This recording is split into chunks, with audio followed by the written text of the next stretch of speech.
Isabela Broadcast Center, himpilang tumatalakay sa mga proyekto at serbisyong tunay para sa tao. Hatid ang mga programang nag-uugnay sa bawat Isabelenyo saan mang panig ng mundo.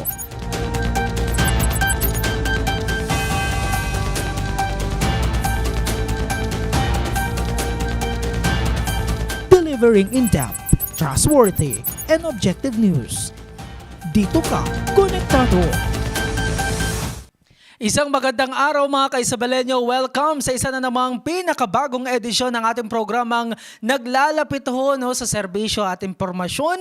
Ito ang Isabela Connect ka dito at kasama nyo pa rin ang inyong lingkod, ang resident broadcaster ng Provincial Government of Isabela, Ezekiel Kilang. Ngayong hapon, nabay tatalakayin natin ang isang mahalagang konsepto sa ating paglilingkod, ang open government. Paano nga ba natin mapapalapit ang gobyerno sa mga mamamayan?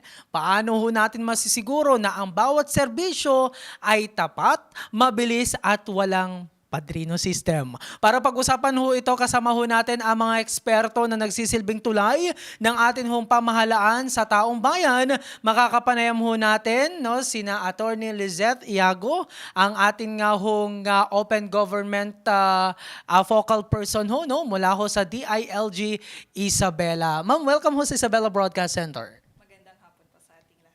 Yes, magandang hapon po ma'am. And of course, we also have here Ma'am Rose Nicasio, ang ating one-stop shop focal person ng Provincial Government of Isabela.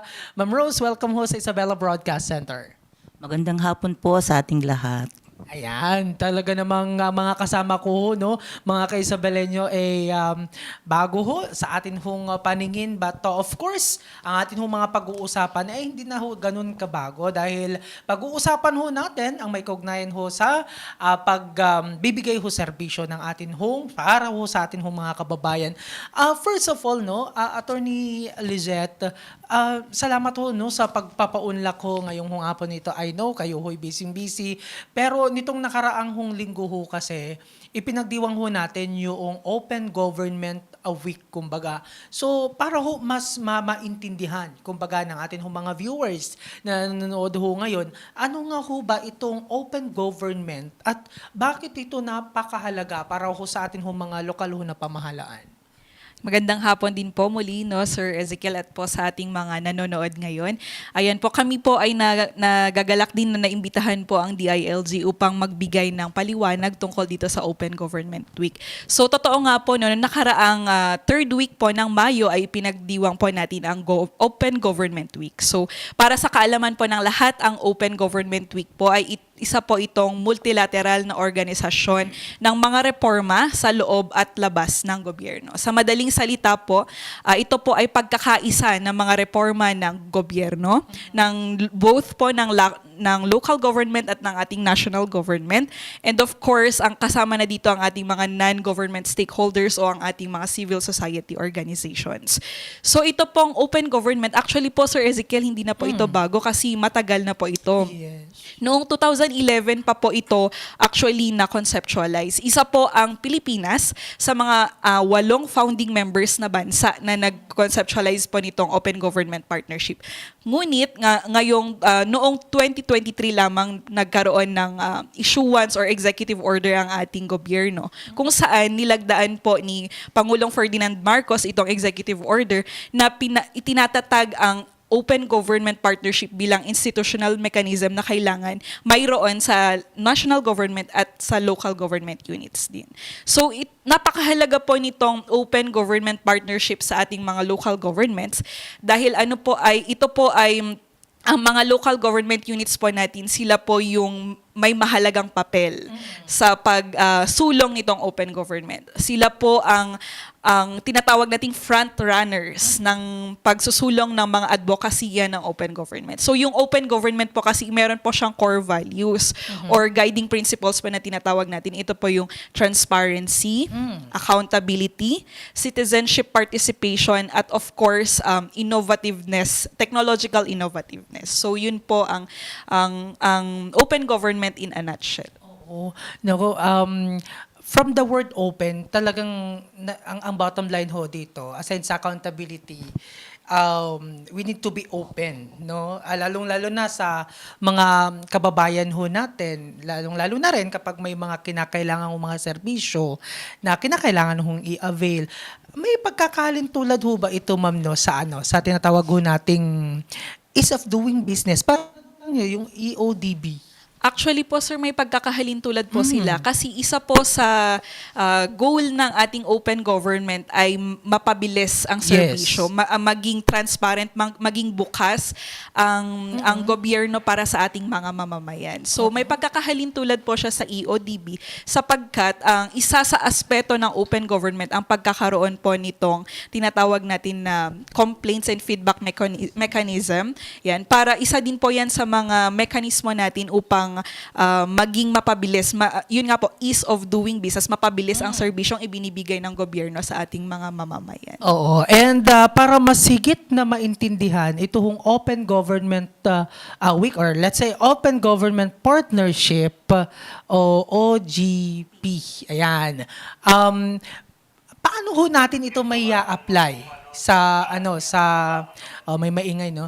Paano ho natin ito may apply sa certain government agencies? Okay, mag-focus ho tayo sa provincial government of Isabela. So how are we going to apply open government partnership? Attorney Lizette.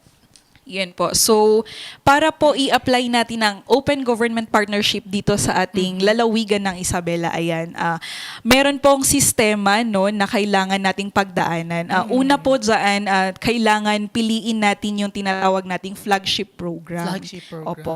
Kailangan makapag-identify ang local government unit or in our case, the provincial government of Isabela ng isang flagship program kung saan isusulong niya dito yung yung kanyang priority trust bilang kung sino po yung mga leaders na nakaupo, kung ano yung mga priority trust niya. At the same time na isinusulong din niya kung ano yung mga commitments ng ating national government. So yun po. Unang-una po na kailangan talaga gawin para ma-localize is yun po, to identify our flagship program. Yes, and of course, dapat meron ng participation ho ang madla, ang madlang people. Naisip ko tuloy, no, isa ho sa special program ho ngayon, ang seasonal farmer workers program, no, yung pagpapadala ho ng mga farmers doon ho sa South Korea. So, pwede na ho ba natin may apply yung open government partnership ho dito sa programa ho na ito? Actually, Sir Ezekiel, no, maaari po nating i-apply yung open government partnership dito kung ito po yung mapipili ng Provincial Government of Isabela na flagship program. Kasi actually po, kasalukuyan po yung implementation natin nitong open government. Pilot po ang Provincial Government of Isabela pero nasa proseso pa lang tayo ng pag-identify ng flagship program. Pero kung titignan po natin dito po sa binigay niyong example, yung Seasonal Workers Program, so paano ba natin ipapasok itong open government dito? So kailangan sa pag-implement natin ng activity or nitong programang ito, i-identify natin yung mga points for collaboration kung saan i-encourage natin ang citizen participation dito sa pagpaplano, sa pag-i-implement at pagkuha later on ng monitoring and evaluation dito sa successful na implementation ng activity. Well, in fairness so naman, the provincial government of Isabela, after ho may padala, no, yung mga farmers ho natin, actually, Attorney Lizette, no, kahit na before pa maipadala, nakatutok ho ang provincial government of Isabela sa mga farmers ho, kapakanan ng mga farmers na pupunta sa South Korea. Kasi yun ho yung talagang utos ho ng aming punong lalawigan, Governor Rodito Albano, to make sure yung welfare yung ating ho mga farmers. And meron din hong feedback mechanism, no, na inaalam kung ano ba yung kanilang experience, ano ba yung kailangan, problema, para nang sa ganun masolusyonan. So in that way, pwede ho siya sa open government partnership. Yes, sir. Kasi doon pa lang po sa nasabi nyo kanina na meron ng feedback mechanism, Yes po. na kinokonsulta natin sila. Ibig sabihin, meron tayong consultative meetings kasama ang ating mga farmers na ipinapadala sa South Korea. And pagkatapos nun, inaalam natin meron tayong feedback mechanism. So, kinukuha din natin yung kanilang mga komento, suggestion tungkol po dito sa programa. So, may participation, kumbaga. Bago tayo pumunta kay Ma'am Rose, no, isa din ho ito sa talagang programa ho ng Provincial Government of Isabela. Aside dun sa naibigay kong example, ma'am, meron pa po bang kayong parang initial no, na nakikita na programa ho under the Provincial Government of Isabela na pwede hong i-apply itong Open Government Partnership ho na ito? Actually, Sir Ezekiel, meron po kasi ako po ay beneficiaryo ng ating dati pong scholarship program sa Isabela. Opo. Simula nung kolehiyo po ako hanggang nag-aral po ako ng law ay beneficiary po ako under our scholarship program ng Isabela. Tinatawag pa po natin siya noon na Bojiro dito assistance pero with our compliance po sa anti-EPAL issuance, Yes. tinatawag na po natin siyang Isabela Scholarship Program po Oo. ngayon. Ay, yung bro scholar na ngayon, Isabela Scholarship Program. Yes, Grabe, wow, Opo. amazing. So, Ayun.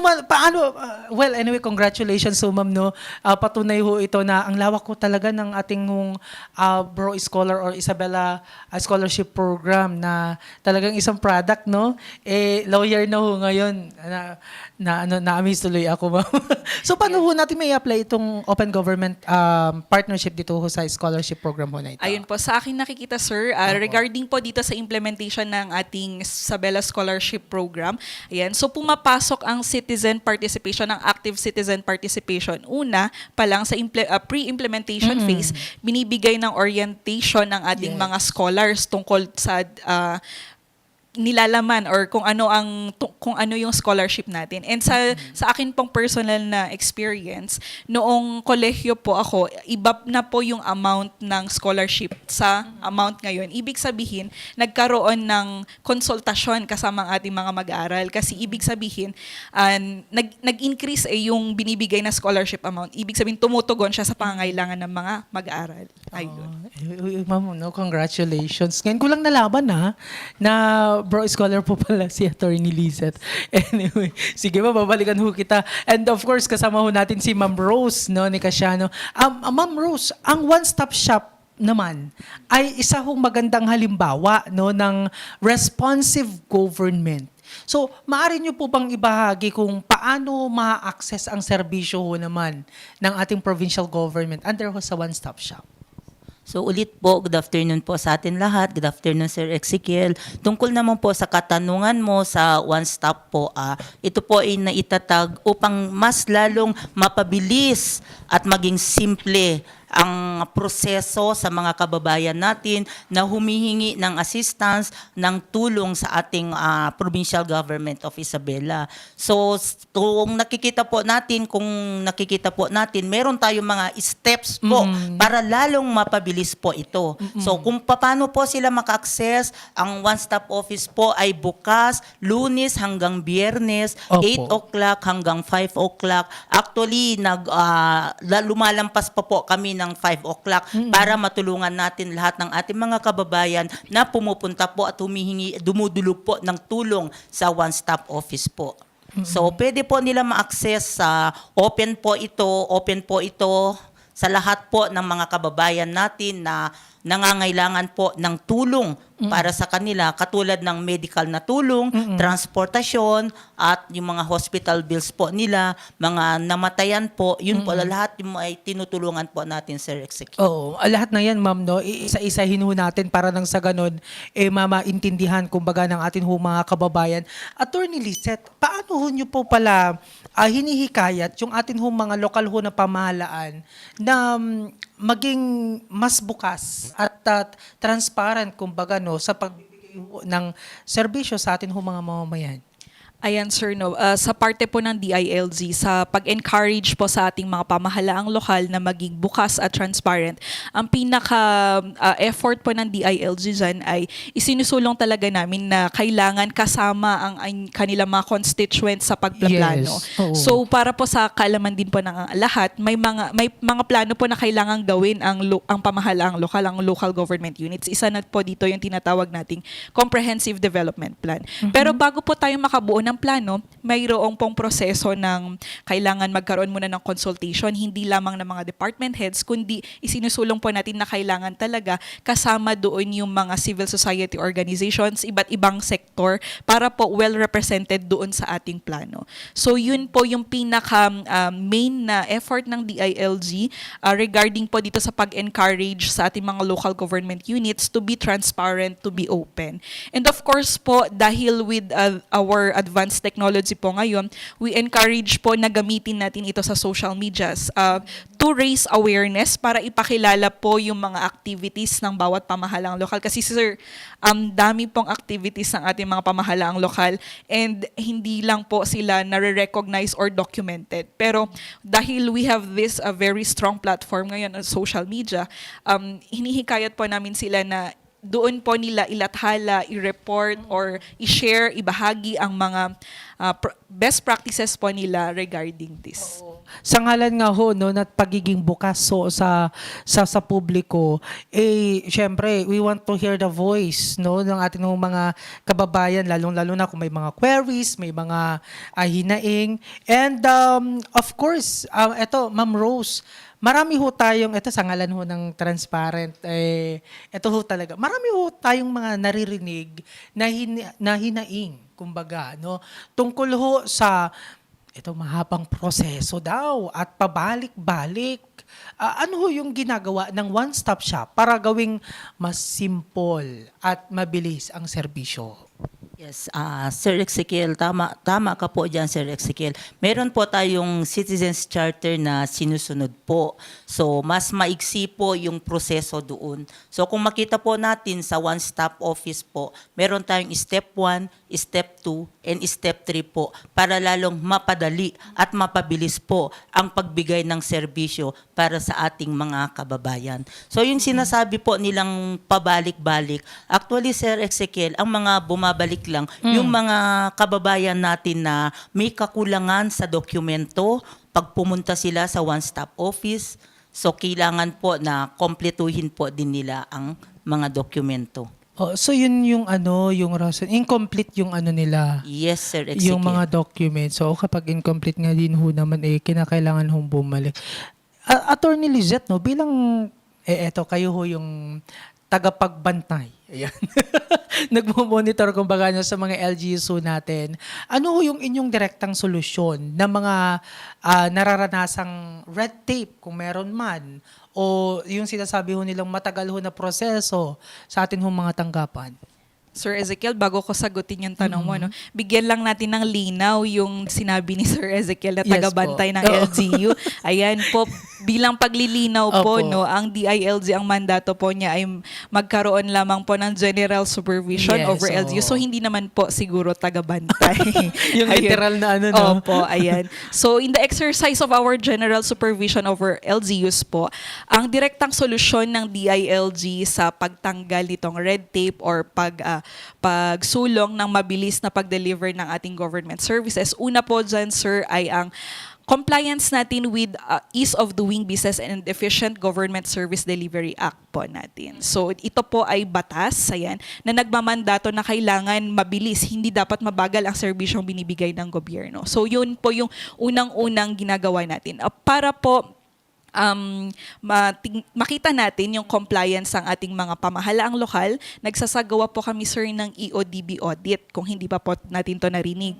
So ito pong EODB audit natin ay nasimulan na po natin noong taong 2024. Bilang pilot po, sinimulan po nating i-audit ang mga cities pa lang po, ang mga lungsod sa Isabela. Ayan. So tinitignan po natin dito sa EODB audit yung compliance ng mga pamahalaang lokal sa batas ukol sa EODB or sa compliance natin regarding sa mga issuances mula sa Anti-Red Tape Authority. And of course, kung mayroon ba silang mga paleng QR, ang ating mga pamahalaang lokal, or meron, sinusunod ba nila yung pagkakaroon ng timbangan ng bayan sa ating mga palengke. Yung mga ganun po ang mga tinitingnan natin dito sa EODB audit. Nung nakaraang taon po, nadagdagan po yung mga pamahalaang lokal na na-audit natin. Meron na po tayong dagdag na 7 bayan sa Isabela na na-audit. So, yun po yung mga direktang solusyon na ginagawa ng DILG. Ma'am, may ano lang no, may follow-up question lang ho pala ako na naililive ho muna. Na nabanggit ho natin kanina yung ano yung mga pwede ho natin may apply no sa open government partnership. Okay naman ho yung seasonal workers programs so natin sa South Korea, and of course you give example din yung yung sa Bro Scholar na ngayon ay Isabela Scholarship Program. Ano po ba yung bago sa open governance na hindi pa nagagawa sa provincial government of Isabela? Siguro babalikan ho kita ngayon. Ito muna kay Ma'am Rose. Paano ho ninyo sinisiguro, Ma'am Rose, na sa publiko na nandun ho talaga yung first come, first serve, yung patas ho ang pagtrato sa bawat Isabelino ho natin at walang padrino, palakasan kasi base ho sa mga usually tanong, no? Hindi naman ito doon, pero usually nangyayari ho yun na di ba iwasan ho na tanong na, ay kasi nauna yan, may kakilala, malakas siya kay ganito. So paano natin may iwasan na wala ho talagang ganun ho, Ma'am Rose? Unang-una po, Sir Ezekiel, pantay po ang tingin namin sa lahat ng aming mga kliyente na pumupunta sa one-stop office. And then nagbibigay po, sa mga maunang dumarating po, nagbibigay po tayo ng number. May mga number po sila. So ganun din po sa mga PWDs natin, sa mga senior citizen, mga buntis, na sila po yung mga inuuna po din natin. So yung tungkol po sa padrino, Sir, o hindi po tayo po kahit may kakilala, personally kahit may kakilala po ako, sir, at lumalapit po sa akin, kailangan pong dumaan siya sa proseso. Naman, Yes, sir. Kailangan kailangan niya pumunta sa step 1 and step 2. Kahit pumupunta sila sa akin na, ay ma'am, kakilala daw nila ako, pero hindi po tayo tumatanggap ng ganun, sir. Kailangan lahat po patas, lahat po pantay. Kailangan kung anong proseso natin, sir, kailangan dumaan po sila sa proseso may queuing natin. number, no? Yes, opo. Kaya Meron pala po tayong naririnig ko dun number. sa one-stop shop ang ingay, number 1! Ganun. Yes, sir. So, hindi namin tinatawag ang mga pangalan nila, sir. Oo. Ang number po nila ang tinatawag namin. Yes po, sir. Kaya Opo. pumunta ho kayo, no? Napuntahan mo na ba, Ma'am? Oo nga po, yung may sa lobby po natin sa baba. Oo, parang gusto ko nga doon sa magtrabaho, number 2! Ganun. Pero kapag ma'am, natawa pero wala siya kasi gumamit ng comfort room. So, pwede pa namang Babalikan namin, sir, tawagin ulit ang pangalan nila. Yes oo. po, sir. So, follow up lang din, no? Ito, kasi marami hong nagtatanong, ano pa po ba yung mga pwede hong i-offer sa one-stop shop? Although, initially, nabanggit ninyo kanina. Ano-ano po ba yung mga financial assistance, so FA, na pwedeng i-avail ng ating mga kababayan sa one-stop shop ho ng Provincial Government of Isabela? So, meron po tayong medical assistance, sir. Nagbibigay tayo ng assistance para sa kanilang mga gamot, para sa mga laboratorio, para sa mga hospital bills po nila. And then, meron po tayong funeral assistance. Nagbibigay po tayo ng assistance para doon sa mga namatayan. At pwede din po tayo magbigay ng assistance na pag-uwi po ng mga namatayan doon sa bangkay ng kanilang mga minamahal kung namatay po sa ibang lugar. Parang very recent, sir, na meron tayong kababayan na namatay po sa Zamboanga. So, pumunta po sila sa ating butihing gobernador. Then, tinulungan po ng Provincial Government of Isabela na maiuwi po ang bangkay po ng kababayan natin na namatay po sa Zamboanga. Ako, when it comes sa transportation, grabe ha. Malaking bagay na ho yan. Ang mahal ho kaya, no? Attorney Lizette, yung pag-hire na lang ng sasakyan. At the same time, sinamahan pa ng napakamahal ho na diesel. Naku, buti na lang ho talaga may ganyan ho ang Provincial Government of Isabela. Magkano naman ho, Ma'am Rose, ang mga naibibigay ho na tulong pinansyal doon sa mga nabanggit ho ninyo? Magkakaiba ho ba when it comes sa medical, sa burial? So, makakaiba po siya, sir. Opo. Depende po yan sa assessment ng social worker at depende po yun sa idinudulog po ng ating mga kliyente na kani-kanilang mga problema. So, wala pong fixed na amount kaming ibinibigay, sir. Depende po sa assessment ng social worker. Pero yung pinakababa, ma'am, para lang Nagbibigay po tayo ng 2,000, 1,500. O 1.5. Basta nakadepende sa assessment Yes, po yun. nakadepende po yun sa assessment ng social workers. Sa bagay, kung medical, Opo. kung ang sakit mo lang naman is sipon, ganun. Pwede na ho yung pang bili ng gamot, no, pang short na medication, kumbaga. Ang tanong ho naman, Ma'am Rose, gaano ho ba kadalas pag-avail ng financial assistance? So sa medical po, sir, nagbibigay tayo every after 3 months. Yes, opo, sir, nagbibigay. Pero sa funeral naman po, pwede naman pong may mga time din po kasi na isang family na matayan ng 2 beses, ina-assist pa rin po natin yun, sir. Oo, so pwede pa rin palang bumalik. So hindi nakasarado yung pintuan. Pero ang tanong ho ngayon, ano-ano po ba yung mga kinakailangan dokumento na ipakita upang makapag-avail ho ng FA? Dapat malaman na ho ng ating mga kababayan, lalong-lalo na babanggit ho ninyo, yung reason ng pabalik-balik, kulang pala sa documents na hinihingi. So Yes ano po po, ba yung sir. mga... So, sa medical assistance po, sir, kailangan po natin ng barangay certificate of indigency, clearance, or residency na hindi po siya lalagpas ng 6 na buwan. So, original copy po yun. So, kailangan din po natin ang assessment galing sa MSWDO, sir, ng kanilang bayan. And then, medical certificate po na may pirma ang doktor, at may license number ang doktor. Dapat po original ang mga ito. Pero kung hindi po sila makakuha ng original, kailangan po na nakalagay na certified true copy po ito.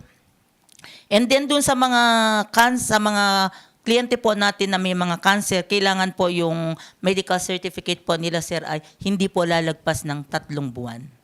Opo. May additional pa po sa mga humihingi po ng mga hospital bill, kailangan po may hospital bill po sila, kailangan pong may reseta sila, kailangan po may lab request po sila. Ganun din po pag may mga humingi po ng pang blood transfusion, sir, kailangan may request for blood transfusion po. Yung certificate of indigency, ma'am, pwede bang sa barangay level i-request? Yes po, sir. Sa barangay level po talaga yun, sir. Kasi meron ho tayong mga nakukuhang information na ang inaalaw lang. Although hindi naman dito ay di municipal, ganun, sa munisipyo sila pwedeng kumuha, hindi sa barangay daw. So, ina-accept naman ho natin kapag ipapakita is barangay. Yes po, sir. Okay. Sige. Malinaw ho yan. Yung kung may mga tanong ho, no, pwede ho ninyong i-post sa atin hong comment box para nang sa ganun, may itanong ho natin, no, sa ating mga resources speaker. Attorney Lizette, no, balikan ho natin yung tanong ko ho kanina na nakahang. So ano pa po ba yung bago sa open governance na hindi pa ho nagagawa sa provincial government of Isabela, Attorney Lizette?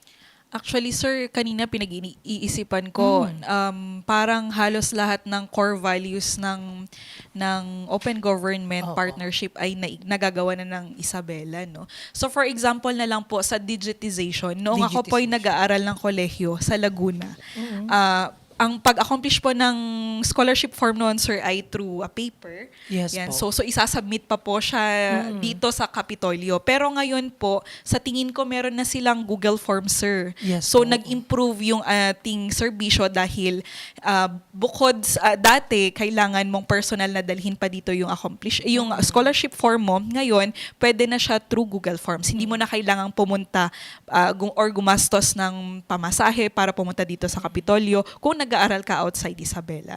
Isa po yun sa nakikita ko. Pangalawa po, dati kapag kukuha po kami ng scholarship dito po, mismo sa ating Kapitolyo, dun po sa may cashier.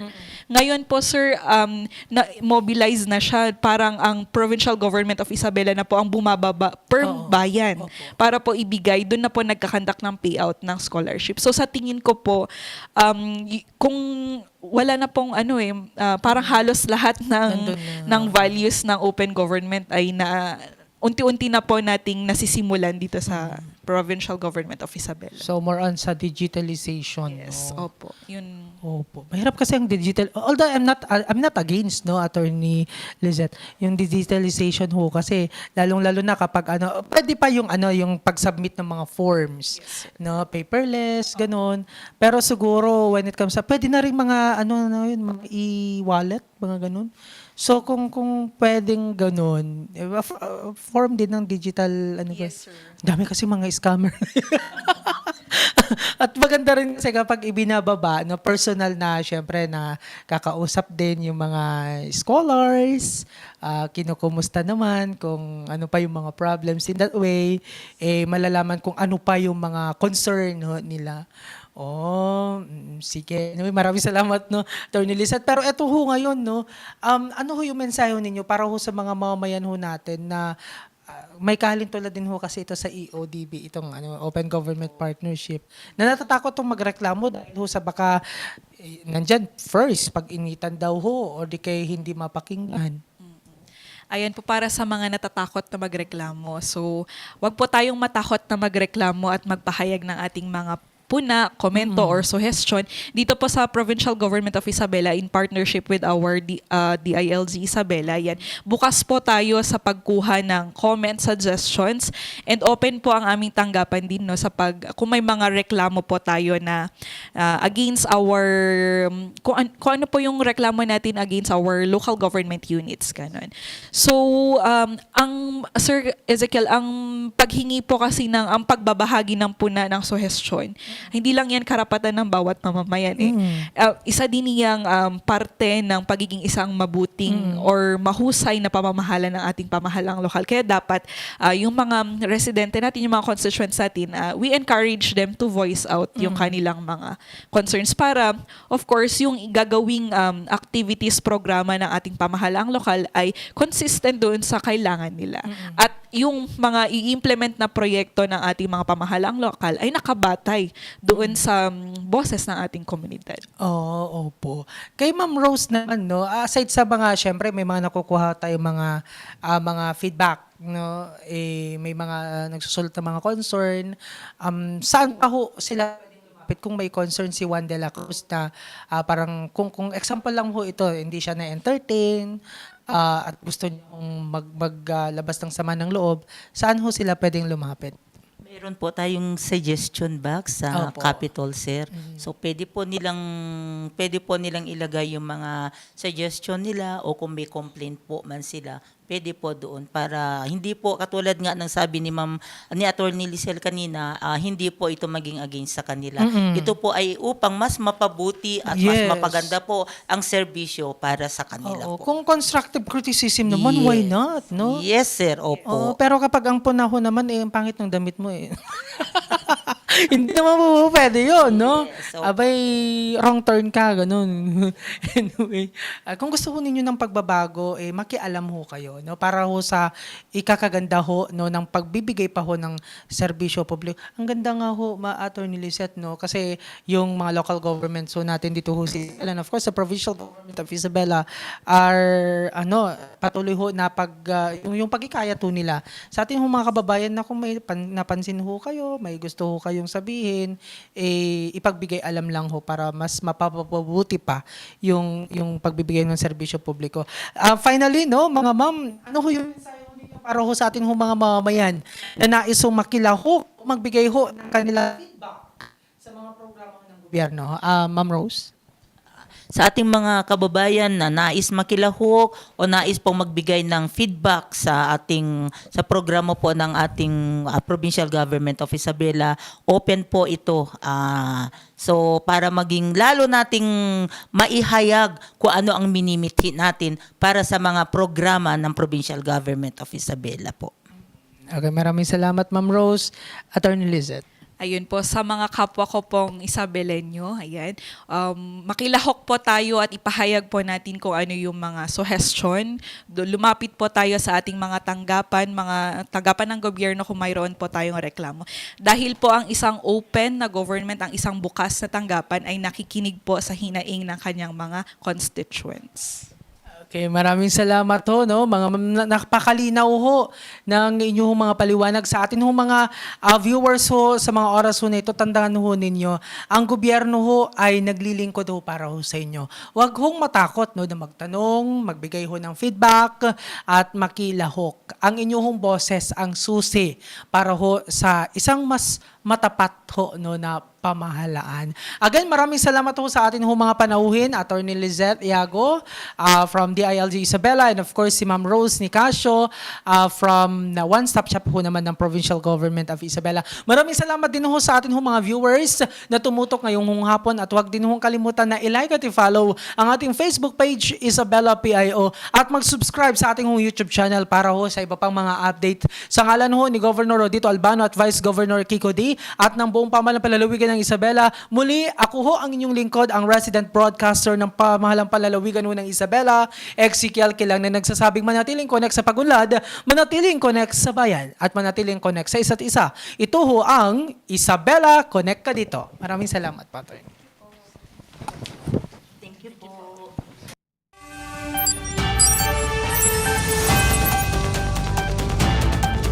Isabela Broadcast Center, himpilang tumatalakay sa mga proyekto at serbisyong tunay para sa tao.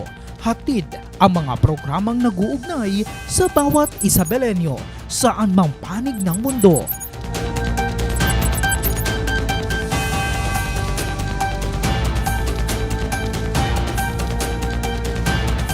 Delivering in-depth, trustworthy, and objective news.